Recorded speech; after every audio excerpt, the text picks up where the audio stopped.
Cover the events in Miami. Tua Tagovailoa leaving last night's game against Buffalo after suffering a concussion in the third quarter. It was the third diagnosed concussion of his NFL career. He also was diagnosed with one in college playing for Alabama.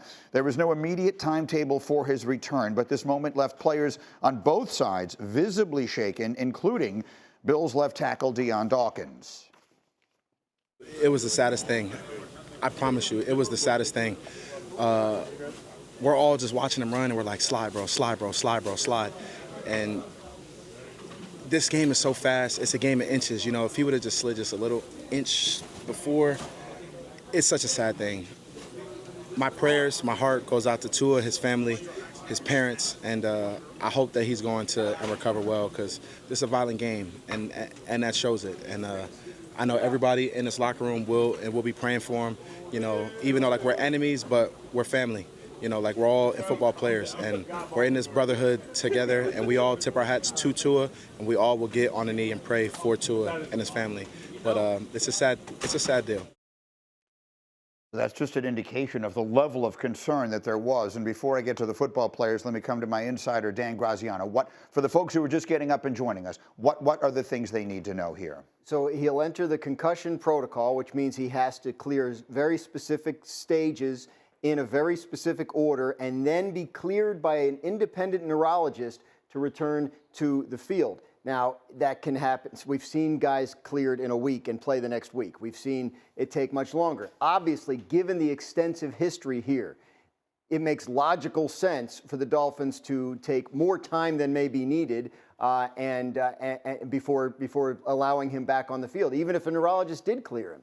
But the question that came up overnight is, of course, what will Tua want to do? Is this the kind of thing that makes you think about your long-term future, how much longer you want to keep doing this? Those are questions that are personal to him, and we can't even really speculate on. But in terms of the football of it, the Dolphins will examine him, get a sense of where he is, and then, you know, how best to progress him through that protocol to even get to the point where he has that decision to make. Yeah, we will have those conversations with the players in a moment. But first to my general manager, Mike Tannenbaum, because in the big picture, it is the least important part of this story. But in the moment, in that building, they have decisions to make about what they're going to do going forward with 15 games left in their season. What would you imagine they are doing this morning? Brady, I would put Tua on IR, and here's why. That gives him time, at least 4 weeks, to get the care that he needs to, you know, heal and hopefully get back to 100%. It also eliminates all the speculation that Dan just let out, which is, hey, look, he can't play. He would be ineligible for at least 4 weeks. So that takes the pressure off of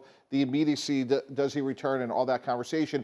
Then I'm going to go out and probably sign Ryan Tannehill, ironically, who used to be with Miami. Yeah. He's probably the best quarterback out there. And then I'm going to think about, are there other trades? The one name that comes to mind to me would be, is Cooper Rush available in Dallas? Do we feel good enough about Trey Lance to be Dak Prescott's backup? Now, look, Green Bay, Pittsburgh, Minnesota, other teams have dealt with this. We have 15 games to go, guys. We have a good football team. We're going to win. We have Skylar Thompson, and we got to go do something else. All right, so that's the news piece of this, and that is the football team's piece of this. The emotional piece of this is very different. And former players, it was striking on Twitter last night, the way former players were reacting. Our own Louis Riddick tweeting, part of the discussion is going to be about if he should play anymore ever again. That's the reality. Makes me feel sick, but it's part of the discussion now. Just want the man to be safe and healthy. Damn, another of our teammates, Shannon Sharp, Hall of Famer, tweeting, really hope Tua is okay, but he's got to seriously think about shutting it down. I hate saying this. His concussions are getting worse and worse. He's a young man with his entire life ahead of him. Another former great player, Des Bryant, tweeting, that's it, NFL, go ahead and do the right thing. Tua has had entirely way too many concussions. He needs to retire for his longevity health concerns. Our friend Chris Canty is good enough to jump over here from Unsportsmanlike on ESPN Radio for a few minutes. And I know you had strong thoughts on this morning. I think all former players feel strongly and passionately when they see something like this happen. What was your reaction? Yeah, I mean, you have to lead with empathy when it comes to what happened to Tua last night. As a member of the NFL fraternity, I know how much guys sacrifice to be in this position to play the game that you love at the highest level. I know how much the people around you sacrifice. But, gee, we are talking about life or death here when it comes to Tua. And this is not me being hyperbolic. This is me being a person that's living in the reality of what brain injuries are and what the science is telling us. Second impact syndrome is real. That means having another concussion before your brain is fully healed, that can be fatal.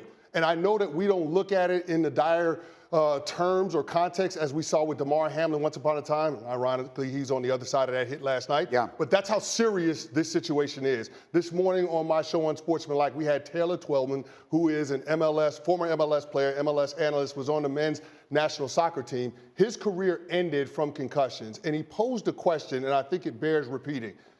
Are we in this same situation if the Miami Dolphins handled Tua's concussions differently back in 2022? Meaning what? Are we in this same situation if the Miami Dolphins were conservative when it came to Tua being knocked out of that Buffalo Bills game when he saw a loss of gross motor function and then came back a few days later and played on a short week in a primetime game against the Cincinnati Bengals, and that's where we saw the fencing response when he had his concussion in that instance. Yeah. That is a response where we're talking about severe neurological trauma. Now, I'm not a doctor, and I'm not going to sit here and try to play one on TV, but I do know as a former player, there is an accumulative effect when we start talking about concussions and the impact that they have, both short-term and long-term. And what I will say to this is this, G.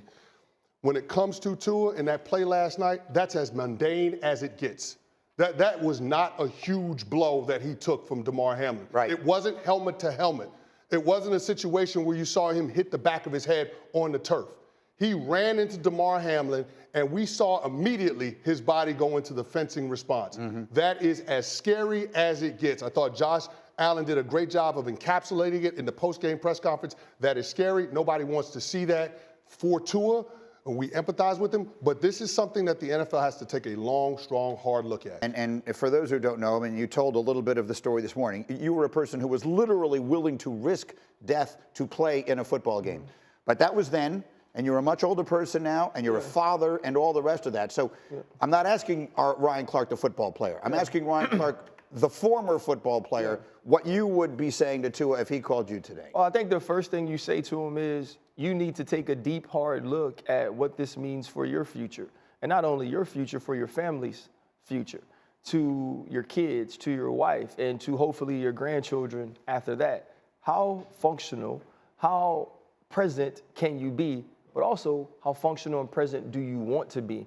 And how can you take steps toward that? But the one thing I wouldn't do, and this is me, you say, like, not the former player. I'm always going to be the former player, right? I don't know how to be anything else. I just know how much it means to him. And I know that if I was in that position, I wouldn't want you telling me I should retire or saying that I shouldn't play. So what I would tell him is, get all the information you possibly can. Talk to every single doctor you can talk to. Talk to your family about what they want, about what they think is best. Take your time in getting back to the football field, because what you're asking a man to do is give up his lifelong dream that he's worked for, that he's accomplished, for things that he can't 100% know right now. He can't know that he's going to get another concussion. He can't know that he will be in a place to where he's not functional for his family, for his children, for his wife. He can't know that. He can't predict that. And so he's going to have to make this decision on what's so present, what's so now, which is, I love this game. I want to play this game. This is how I'll feed my family, as opposed to what it means for my future. And that's difficult. And so you have to tell him that right now it's about getting all the information. It's about getting a clear head and making a non-emotional decision on whether or not you play going forward. I think both of you guys make great points, and that's really what it's about. It's not my job or anybody here to tell him what to do. It's his life. And if you ask some former players that have, ailments now that are dealing with ALS or cognitive skills, or, Tony Dorsett, what he's dealing with in his 50s and what he's talked about, they'll say, if you ask them if they would do it all over again, a lot of them would say yes. So it's about what is Tua willing to risk, right? And that's an intimate conversation you have to have. Everybody think I retired because my toe, right? I had a reconstructive surgery on my toe and I left. But really it was because, I started seeing spots and lights. I had light sensitivity. I never really shared this with anybody, but I feel inclined to do this in this intimate, setting that we have. And I didn't know what to do. And I was like, you know what? It's time to fold it up. And, it's about the people that's around Tua, right? Because it's hard for him not to make an emotional decision. That's why you put people around you, your team, that you trust with your life and to make lifelong decisions. And you give them the information, and then you come together and you make a collective decision, because it can't be a decision. And sometimes, I regret that I walked away. And sometimes, because you have to live with that. Like, leaving a game that you've dedicated your entire life to is like a death. I tell people all the time, athletes have 2 deaths, right? And you don't know what to do. You wake up the next day and you're 30 years old, you're 20 years old, and you don't know what you want to do with the rest of your life. And everything that you've done has been defined by being a football player. And it's not who you are, it's what you do. But all the laws and everything that we've learned and all the best qualities of us were learned on the football field, how to work with others, how to be accountable. And now you're not a part of that, and it's the loneliest feeling in the world. That's why we see guys, and we don't know why guys commit suicide, but it's that lonely feeling of being not around anybody and feel like you have no worth. Yeah, it's a combination of a lifetime's of work, and you've been revered all your life because you could do something that sets you apart from everybody else. But we have this phrase in professional sports, and football in particular, protect the player from himself. And in this instance, it's not going to be Tua that decides to walk away from his career. You're going to have to trust the people around him to do that, trust his support system. But then also, we're having to put a lot of faith in the Miami Dolphins in the NFL. And quite frankly, G, if we go back to 2022, it's hard to think that the Miami Dolphins are going to do the right thing, especially after what they've invested in him. Because remember, what we saw from weeks 3 and weeks 4 in 2022 led to the NFL modifying their concussion protocol to include ataxia, which is a loss of gross motor function, which we all witnessed. So that is a big part of this conversation, and we have to keep that at the forefront to make sure that the Miami Dolphins, the NFL, and all involved in this process do right by Tua the person, not the player. But Chris, he's going to pass. He'll pass all the protocols, right? We don't know how he's going to react to another hit, right? And we hope that it's not something devastating. But he'll pass it all, right? So they can't take it away from him. If he can play, and if his skill set says that he can play, they can't say that he can't play, because he's going to go fight that as well, saying, hey, I passed on my protocol. I've earned the right. I have the talent. So it's hard. So it has to be a decision he has to make. They can't make it for him. Yeah, we won't speculate on when he will, if he will, all that. We'll see.